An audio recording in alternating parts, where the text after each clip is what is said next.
બનાસકાંઠા પોલીસને સલામ. સામઢીમાં છેતરપિંડીનો ભોગ બનેલા પરિવાર માટે બનાસકાંઠા પોલીસ બની આશીર્વાદરૂપ. ડીસા તાલુકાના સામઢી ગામના એક પરિવારને એકના ડબલ કરી આપવાની લાલચમાં ફસાવી ઠગ ટોળકી આ પરિવારને છેતરી ગઈ હતી, જેમાં રોકડ રકમ સહિત દાગીના મળી કુલ ₹27,50,000નો મુદ્દામાલ લઈ આ ઠગ ટોળકી પલાયન થઈ ગઈ હતી. ત્યારે પોતાની મહેનત અને ખરી કમાણીનું બધું જ ગુમાવી બેસનાર સામઢી ગામના છેતરપિંડીનો ભોગ બનેલા પરિવારે પોતે બધું જ ગુમાવી દીધું હોવાના ટેન્શનમાં જીવન ટૂંકાવવાનો રસ્તો અપનાવ્યો હતો અને ઝેરી દવા પી આત્મહત્યા કરવાનો પ્રયાસ કર્યો હતો.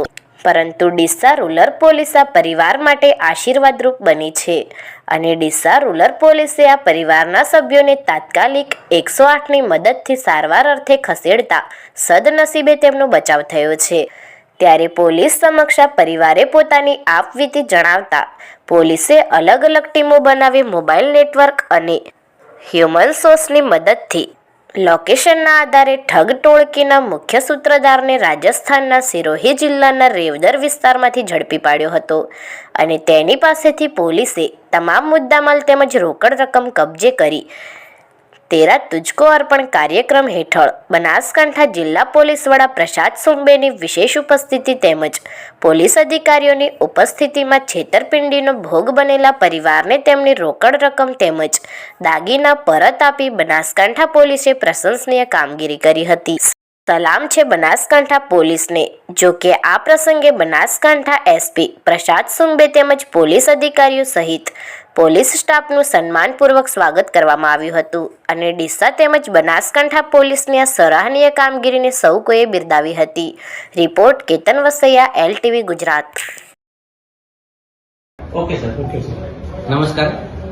ડીસા રૂરલ પોલીસ સ્ટેશનમાં જાન્યુઆરી મહિનામાં 23 તારીખના દિવસે 112 જે અમારી પોલીસ હેલ્પલાઇન છે તેના ઉપર એક કોલ આવ્યો હતો, જેમાં કોઈ અગમ્ય કારણોસર એક બેન અને એક ભાઈ આ બંને બનાસ નદીમાં ઝેરી દવા પીને આત્મહત્યા કરવાનો પ્રયત્ન કરી રહ્યા છે તે બાબતની બાતમી હતી. તાત્કાલિક 112 ત્યાં પહોંચી તે પછી 108ને પણ બોલાવવામાં આવ્યું અને બંને જે ભાઈ બહેન હતા તેઓને લઈને હોસ્પિટલમાં પણ લઈ જવામાં આવ્યો હતો. 4 દિવસ પછી તેઓને જ્યારે હોશ આવ્યો તે સમયે જે 112ના જે પીઢ જમાદાર હતા તેઓ દ્વારા પૂછપરછ કરવામાં આવી ત્યારે ખબર પડી કે તેઓ સાથે એકના ડબલ પૈસા કરવાની વિધિ કરવામાં આવેલ હતી અને તેમાંથી રોકડ રકમ, મોબાઈલ, સોના ચાંદીના દાગીના તે મળીને કુલ લગભગ 27,50,000 જેટલો અમાઉન્ટનો મુદ્દામાલ લઈને એક ઇસમ ગયો હતો. આ એમોમાં જે પૈસા એક મટકીમાં નાખીને તે પછી વિધિ કરવામાં આવશે અને પછી આ ડબલ થશે આ પ્રમાણે વિશ્વાસ તેઓને આપવામાં આવ્યો હતો. તાત્કાલિક આ બાબતની કાયદેસર કાર્યવાહી કરવામાં આવી. તેના ઉપરથી તપાસ શરૂ કરવામાં આવી અને ટેકનિકલ ઇન્ટેલિજન્સ અને હ્યુમન ઇન્ટેલિજન્સના માધ્યમથી જે ડીસા રૂરલ પોલીસ સ્ટેશનના સ્ટાફ અને અધિકારી કર્મચારી છે તેઓએ આ વિધિ કરનાર ઇસમને શોધખોળ કરી અને તેઓને આ વ્યક્તિ રાજસ્થાનના સિરોહી રેવદરના છે આ ખબર પડી.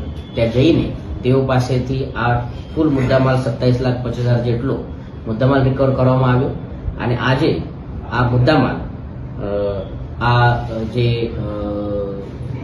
બંને વ્યક્તિ હતા તેઓને અને તેઓએ બાકી પણ તેઓના જે સગા સંબંધી હતા તેઓ પાસે આ જ વિધિ માટે લેવામાં આવ્યો હતો.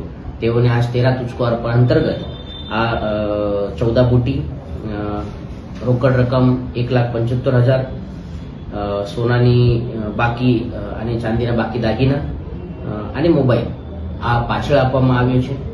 હું આપના માધ્યમથી તમામ લોકોને આ વિનંતી કરું છું કે આ પ્રમાણે જે કોઈ લાલચ આપે છે આ ખોટી લાલચ છે.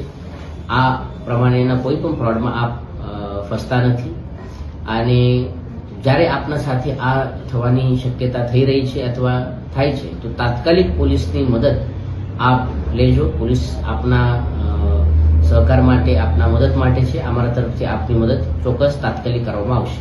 સર, શું કહેશો, કેટલા લોકો દ્વારા છેતરપિંડી કરવામાં આવી હતી, કેટલા લોકોની અટકાયત કરવામાં આવી, કેટલા લોકો બાકી છે? આ જે ભોગ બનનાર હતા, આ બંને હતા. તેના સાથે બીજા પણ 4-5 ભોગ બનનાર છે, જેના પાસેથી તેઓ દ્વારા આ સોનાની બુટી વગેરે લેવામાં આવી હતી. તેઓને આ પાછળ આપવામાં આવી છે.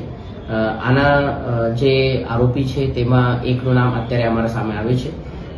અત્યાર સુધી તેઓની અટકાયત થયેલ નથી, પરંતુ આગળની કાયદેસર કાર્યવાહી શરૂ છે.